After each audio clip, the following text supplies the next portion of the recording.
क्या आपके मन में यह सवाल आया है कि यूरिया एक अमाइड नाइट्रोजनस फर्टिलाइजर है, यानी यूरिया के अंदर नाइट्रोजन अमाइड यानी NH2 फॉर्म में प्रेजेंट होती है, बट मैक्सिमम प्लांट जो है वो नाइट्रोजन को नाइट्रेट या अमोनियम फॉर्म में अपटेक करते हैं। तो यूरिया को जब हम मिट्टी के अंदर डालते हैं तो आखिरकार जो अमाइड फॉर्म में नाइट्रोजन है वो नाइट्रेट या अमोनियम फॉर्म में पौधों को कैसे अवेलेबल होती है, किस तरीके से पौधे उस अमाइड फॉर्म वाली नाइट्रोजन को अपटेक करते हैं नाइट्रेट या अमोनियम फॉर्म में। तो इसी कॉन्सेप्ट को आज इस वीडियो के अंदर हम जानने वाले हैं। तो चलिए समझते हैं इसके कॉन्सेप्ट को। तो यहां पर अगर आप देखेंगे ये आपका फील्ड है और इसके क्या है, जनरली प्लांट लगा हुआ है, यानी फसल इसके अंदर लगी हुई है। हमने क्या किया, यूरिया फर्टिलाइजर को खेत के अंदर डाला, यानी कि NH2CO NH2 इसका फॉर्मूला होता है। अगर आप देखेंगे तो नाइट्रोजन इसके अंदर क्या है, अमाइड फॉर्म में प्रेजेंट है, जो कि पौधे क्या है अपटेक नहीं करेंगे, क्योंकि पौधे क्या है आपके नाइट्रेट या अमोनियम फॉर्म में क्या करते हैं, नाइट्रोजन को लेते हैं।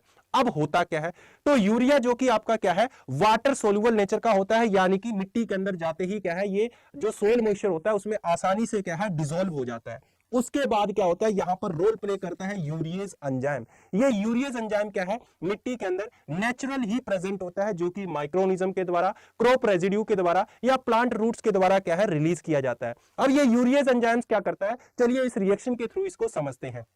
यहां पर देखेंगे ये आपका यूरिया फर्टिलाइजर है, वाटर के साथ, यानी वाटर के अंदर ये डिसॉल्व हुआ है, तो वाटर के साथ रिएक्ट करेगा, यूरियज एंजाइम क्या करेगा, यहां पर इस रिएक्शन के अंदर मदद करेगा और ये बनाएगा जनरली क्या है, अमोनियम कार्बोनेट, जो कि आपका एक हाईली अनस्टेबल कंपाउंड है या प्रोडक्ट है। तो हाईली अनस्टेबल होने की वजह से ये इजिली क्या है, सोइल के अंदर ब्रेक हो जाएगा। ब्रेक होने के बाद ये रिलीज करेगा अमोनियम, कार्बन डाइऑक्साइड और H2O। तो अमोनियम जो है, अब अमोनियम, कुछ प्लांट्स आपके क्या करते हैं, अमोनियम फॉर्म में नाइट्रोजन को लेते हैं। फॉर एग्जांपल के लिए जैसे पैडी, तो पैडी क्या करेगा, इसको अमोनियम फॉर्म में ले लेगा। अब जो पौधे नाइट्रेट फॉर्म में लेते हैं तो उसके बाद क्या होगा, आपने प्रोसेस पढ़ा होगा नाइट्रिफिकेशन के बारे में। नाइट्रिफिकेशन किसे कहते हैं, जिसमें जनरली क्या है, अमोनियम जो आपका नाइट्रोजन है वो क्या है, नाइट्रेट के अंदर कन्वर्ट होता है। तो अमोनियम से बनेगा नाइट्राइट, नाइट्राइट से बनेगा नाइट्रेट, और इसी को हम कहते हैं नाइट्रिफिकेशन। यानी नाइट्रिफिकेशन प्रोसेस चलेगा और इससे आपका नाइट्रेट फॉर्म में नाइट्रोजन बन चुकी है, और ये नाइट्रेट फॉर्म वाली नाइट्रोजन जो है पौधे के द्वारा अपटेक कर ली जाएगी।